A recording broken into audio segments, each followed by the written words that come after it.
माझ्या प्रचारार्थ बोलवलेल्या सभेला उपस्थित असलेले 1 आणि 4 प्रभागाचे सर्व बंधू भगिनी, व्यासपीठ, कारण सगळ्यांनी मला सांगितलं की कुणाचेच नाव घेऊ नका, नेते एवढे मोठे आहेत की परत माझं घेतलं नाही तुझं घेतलं का, फक्त उद्या दाखवतो 20 तारखेला, असं होऊ नये म्हणून कुणाचीच नावं घेत असं उपस्थित व्यासपीठ बंधू आणि भगिनी, या भागातली सर्व जनतेने नेहमीच तात्यांवर प्रेम केलेलं आहे. मला माहिती आहे की शाळेमध्ये असताना सुद्धा अनेक या भागातले नेते असतील, महिला असतील, कर्मचारी असतील, हे वेगवेगळे प्रश्न घेऊन तात्याकडे येत होते. आणि त्यावेळी मी बघत होतो की शिंदे साहेब ह्या भागातलं तेव्हा प्रतिनिधित्व करत होते, ह्या भागाचे आमदार होते आणि त्यांच्या माध्यमातून अनेक प्रश्न, मग ते कधी महापालिकेचे असतील किंवा वेगवेगळे प्रश्न असतील, सोडवण्याचं काम आपल्याला तात्यांनी केलं, हे आपण साक्षीदार आहात. आमचे त्यावेळेसचे नेते सेवा दलाचे आमचे चंद्रकांतजी दायमा हे सुद्धा तिथं असायचे. आणि त्यामुळं मी आज, मला माहिती आहे की अनेक प्रश्न आहेत.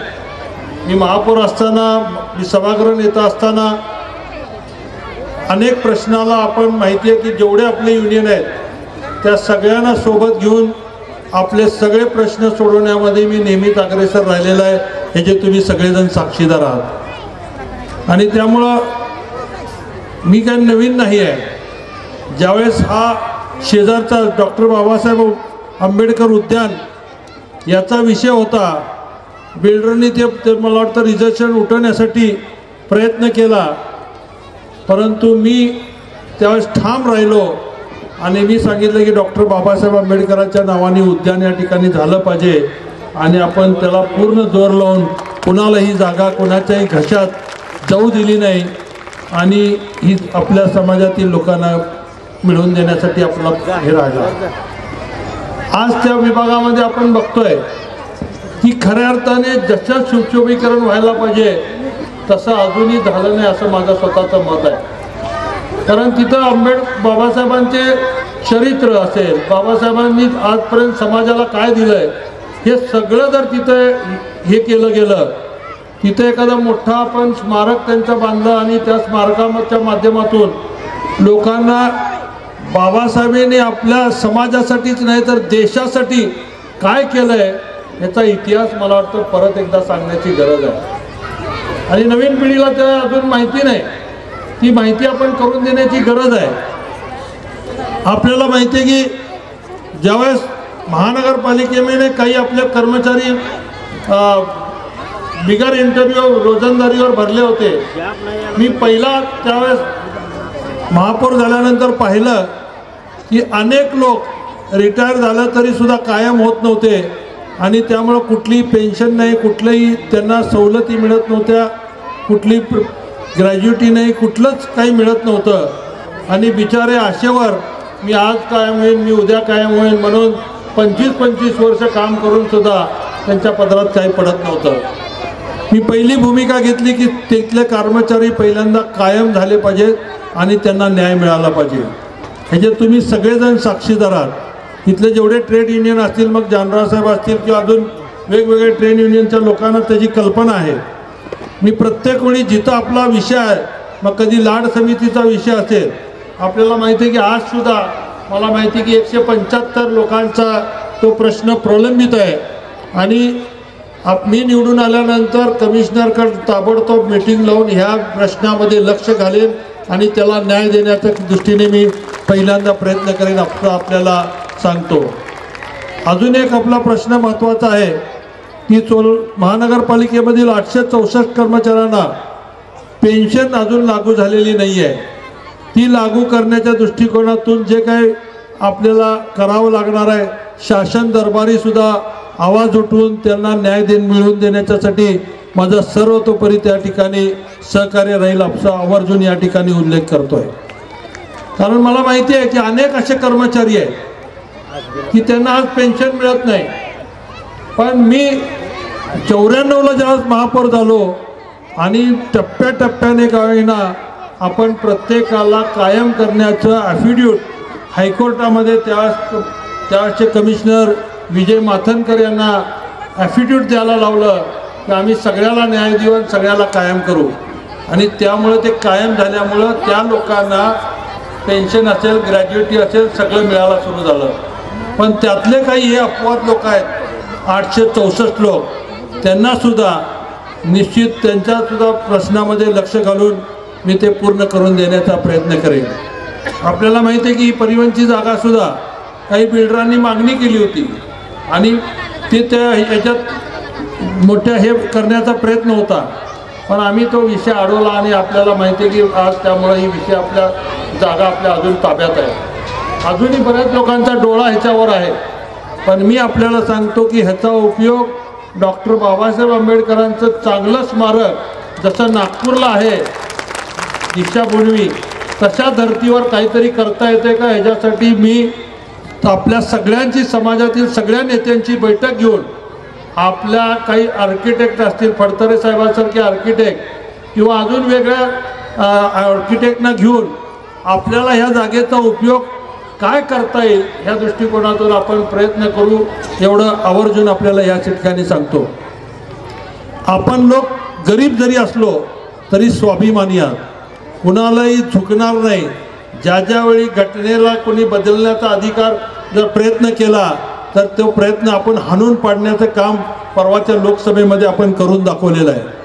काही भाजपच्या खासदारांनी सांगितलं 400 पार झाल्यानंतर आम्ही घटना बदलू, 400 पार झाल्यानंतर आम्ही समान नागरी कायदा आणू. आमचे जे 5 भाजपचे हे होते त्यातले 3 उद्दिष्ट आम्ही पार केलेले आहेत. फक्त आता समान नागरी कायदा आणणं हा आमच्या दृष्टीने महत्त्वाचा आहे, अशा पद्धतीची घोषणा काही लोकांनी केली. पण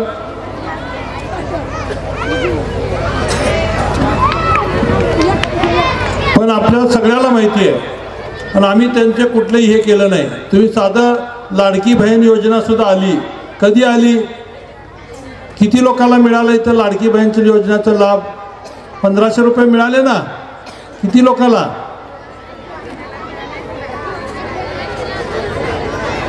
पण लोकसभेमध्ये तुम्ही बघता बहीण लाडकी कधी झाली? लोकसभेमध्ये मतांची झाली कडकी आणि म्हणून बहीण झाली लाडकी, अशी ही भाजपची अवस्था आहे. हा, आणि आता त्यांची करा पलटी म्हणे.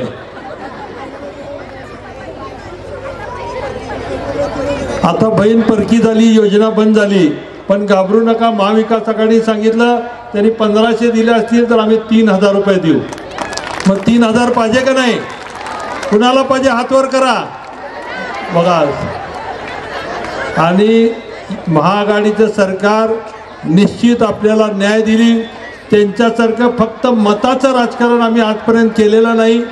युतीचे लोक फक्त मताचं राजकारण करतात आणि म्हणून मी सांगितलं की मतांची जेव्हा कडकी होती तेव्हाच आपल्याला सगळे त्यांना आठवतात. आज आमदार सुद्धा बघा, मला वाटतं तुमच्या गल्लीबोळामध्ये फिरायला सुरू झाले. हा, कधी गल्ली माहीत नव्हती.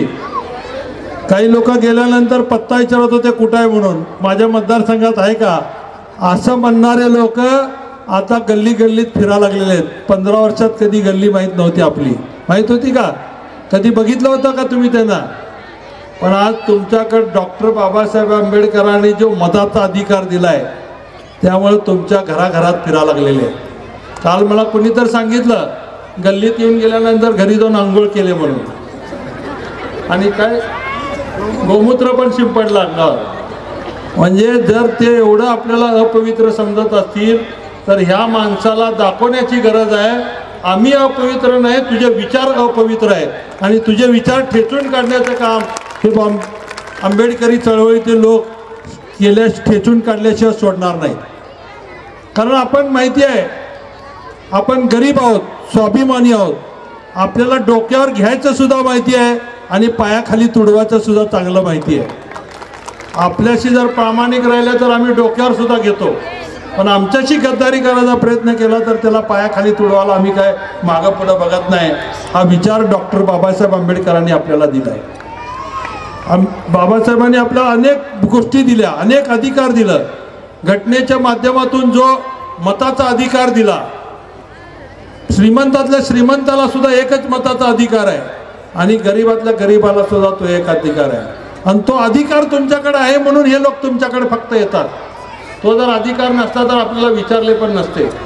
आजपर्यंत आपण बघितलं कधी पैसे वाटले नाहीत. आता बोलून बोलून पैसे द्यायला लागलेत. प्रत्येकाला बोलवत आहेत, किती पैसे पाहिजे सांगा, काम करा, आमचं काम नाही करत असेल तर गोडीने सांगतो पैसे घ्या, नाहीतर मग तुमच्या मागं काय तर तडीपार लावतो, अजून काय काय लावतो. हे प्रकार, धमकी देण्याचे प्रकार सुद्धा सुरू आहेत. पण त्यांना माहिती नाही आहे आंबेडकरी विचाराचा माणूस जर एकदा भडकला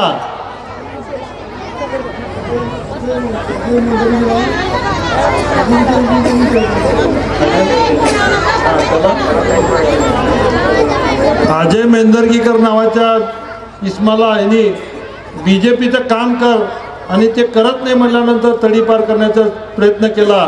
असे एक अजय मेंदरगीकर नाही, अनेक अजय मेंदरगीकर या शहर उत्तर मतदारसंघामध्ये पण आहेत. कितीतरी लोक मला सारखे हे करत आहेत.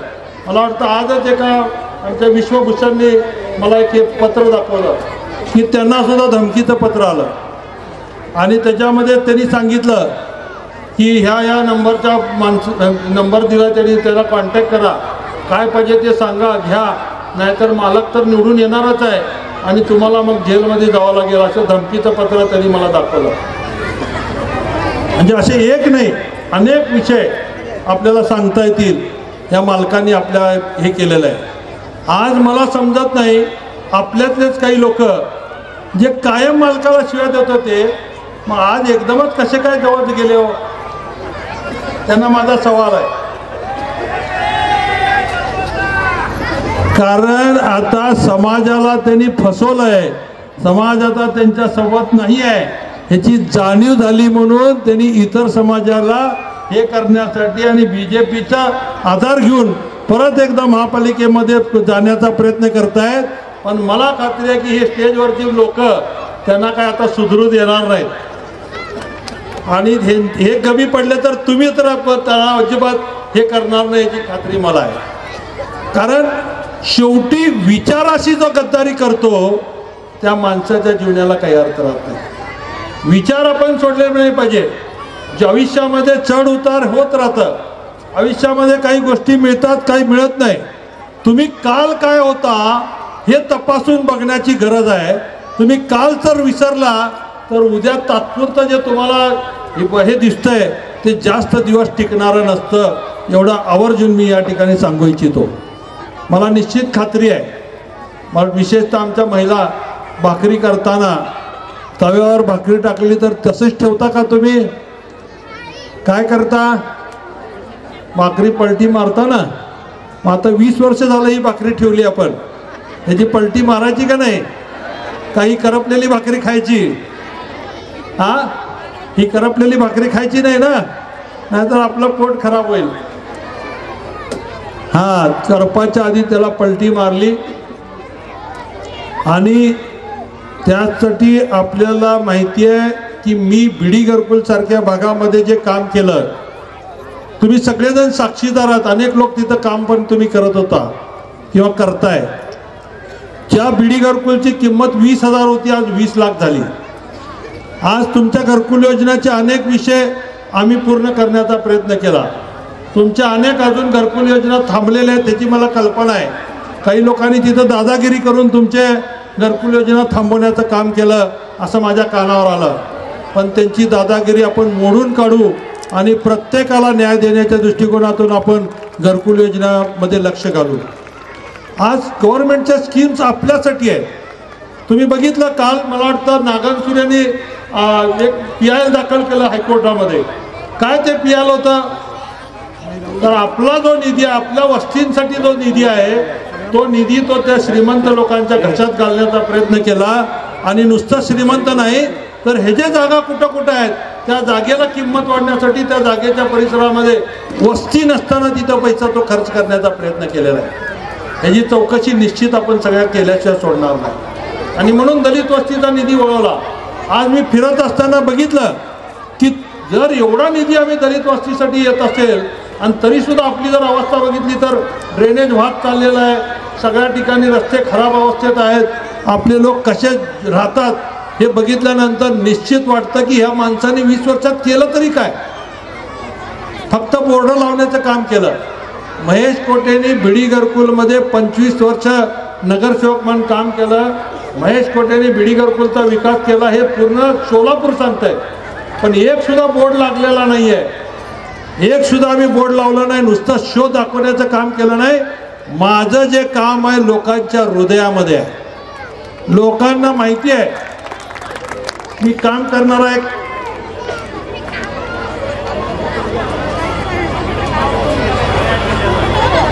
आपल्याला माहिती आहे, सांगितलं आम्हाला हेगडेवार नको, आम्हाला गोळवणकर नको, आम्हाला पाहिजे डॉक्टर बाबासाहेब आंबेडकरांचा विचार.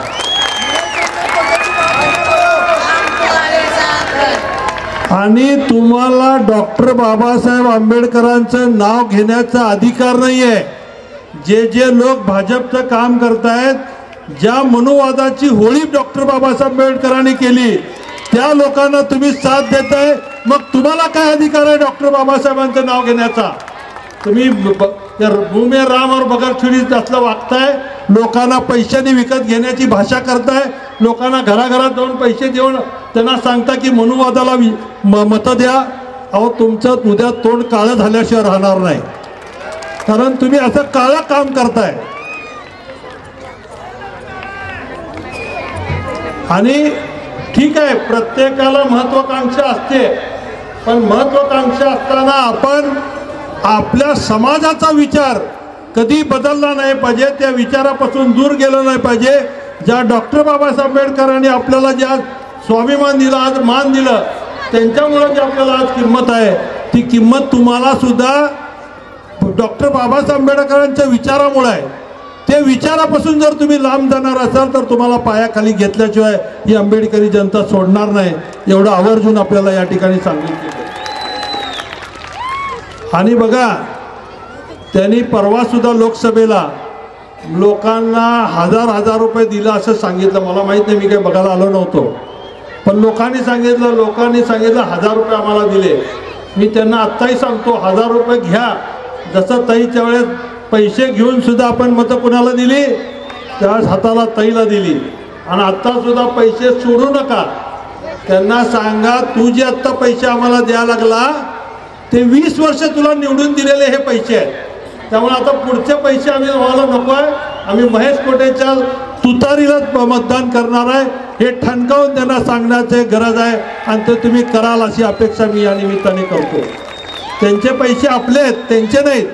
त्यांनी आपली महानगरपालिकेला लुटलंय, त्यांनी शासनाला लुटलंय आणि लुटून पैसे खाल्लेले आहेत. ते पैसे घेणं गुन्हा नाही, चोरावर मोर होणं गुन्हा नाही. त्यामुळे लोक त्यांनी दिलेले पैसे सोडू नका. आजपर्यंत कधी आले का आपल्याला द्यायला? पहिल्यांदा आलेत. 20 वर्ष फुकट आपली मतं घेतलेत. त्यामुळे 20 वर्षात जे फुकट मतं घेतली त्याची वसुली, जसं सावकाराकडनं एखादा माणूस पैसे घेतला तर त्याची व्याजासहित वसुली करतो, तर आता व्याजासहित पैसे वसूल करा, नुसतं मुद्दल नाही. बघा, हे स्वतः बीजेपीच्या नगरसेवक असताना यांच्या वार्डामध्ये केवळ आंबेडकरी जनता तिथं जास्त राहते म्हणून 1 रुपयाचा सुद्धा निधी दिला नाही. म्हणजे असे हे लोक, फक्त निवडणुकीच्या आपल्या मतावर डोळा ठेवणारे लोक, यांना यांची जागा दाखवण्याची ही खरी वेळ आलेली आहे. आणि आम्हाला खात्री आहे की महाविकास आघाडीची सत्ता या राज्यामध्ये येणार आहे. यांनी जे का पाप केलंय ते सगळ्यांच्या लोकांच्या समोर आहे. लॉ ऑर्डर बिघडवण्याचं काम यांनी केलेलं आहे. आणि म्हणून मी आपल्याला विनंती करतो, आज ही सगळी लोक जी आलेली आहेत, कुणालाही पैसे देऊन आणलेलं नाही आहे का? पैसे देऊन आणलेलं आहे? तुम्हाला पैशासाठी आलात का? नाही ना. मग त्यांना मात्र पैसे देऊन आणावं लागतं. हा फरक आहे त्यांच्यात आणि आपल्यात. आज सगळेजण मनापासून आपण सगळेजण आलात आणि मला आशीर्वाद देण्यासाठी आपण कुठल्याही त्यांच्या आमिषाला, कुठल्याही भूलथापाला बळी पडणार नाही याची खात्री मला निश्चित आहे. मी आपल्याला आवर्जून सांगू इच्छितो की आपण दिलेलं मत, त्या मताशी मी प्रामाणिक राहीन आणि तुमच्या ज्या ज्यावेळी अडचणी असतील, संकट असेल, त्यावेळेस मी धावून येईन, एवढी शपथ आपल्याला डॉक्टर बाबासाहेब आंबेडकरांच्या आणि करतो. आपल्याला माझं चिन्ह माहिती आहे ना, काय चिन्ह? नाहीतर ते कोण तर येईल आणि सांगेल अन्नाचं चिन्ह कमळ आहे म्हणून. नाही, आता सांगा लागलेत असं.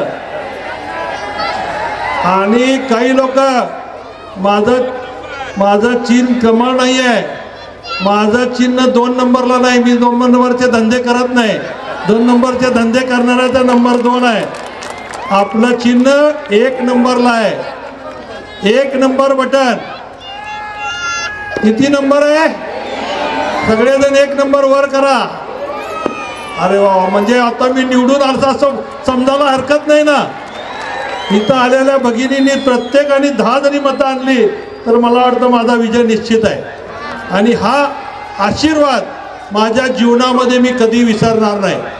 कारण ज्या पद्धतीने बीडी घरकुलनी पहिल्यांदा मला काम करण्याची संधी दिली, माझी ओळख बीडी घरकुल म्हणून सुरुवातीला झाली, त्याप्रमाणे आजपर्यंत बीडी घरकुलचं नाव निघालं की महेश कोटेचं नाव निघतं.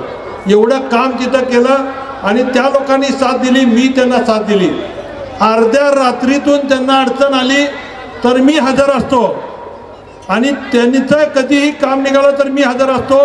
माझी कधी इलेक्शन आली,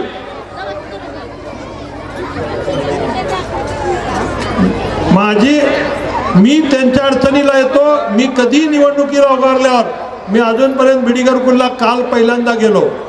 आज एक सभा आपले तेलंगणाचे मुख्यमंत्री रेवंत रेड्डी येणार आहे, त्यामुळे परत आज मी जाणार आहे. त्या सभेला जायचं असल्यामुळे मी आपला जास्त वेळ घेणार नाही. जाता एवढंच सांगेन, ज्या डॉक्टर बाबासाहेब आंबेडकरांची हस्ती आपल्या सोलापूरमध्ये आहे, त्या हस्तीला सुधारण्यासाठी सुद्धा निधी त्यांनी सांगावे की कुणी दिले आहे. सभागृह नेता असताना महेश कोटेंनी दिलेले आहे, त्याची विसर पडू देऊ नका. पण आज आपला आमदार आजपर्यंत हस्तीचं दर्शन घेण्यासाठी कधी आला नाही, पण आज मताचं आपले भीक मागण्यासाठी पहिल्यांदा मला वाटतं आपल्या हस्तीचं दर्शन घेण्यासाठी तो आलाय. म्हणजे आत्ता सुद्धा त्याचा स्वार्थ आहे म्हणून त्यांनी आलेला आहे. त्याची जाणीव सगळ्यांनी ठेवून सगळ्यांनी येणाऱ्या 20 तारखेला 1 नंबरचं बटन दाबून भरघोष मताने मला विधानसभेमध्ये पाठवा अशी परत एकदा विनंती करतो. परत सांगतो की तुमच्या मताशी प्रामाणिक राहीन, तुमच्या मताशी गद्दारी करणार नाही, डॉक्टर बाबासाहेब आंबेडकरांच्या विचाराशी गद्दारी करणार नाही, एवढी हमी आपल्याला देतो. आणि सगळ्याला मनापासून शुभेच्छा देऊन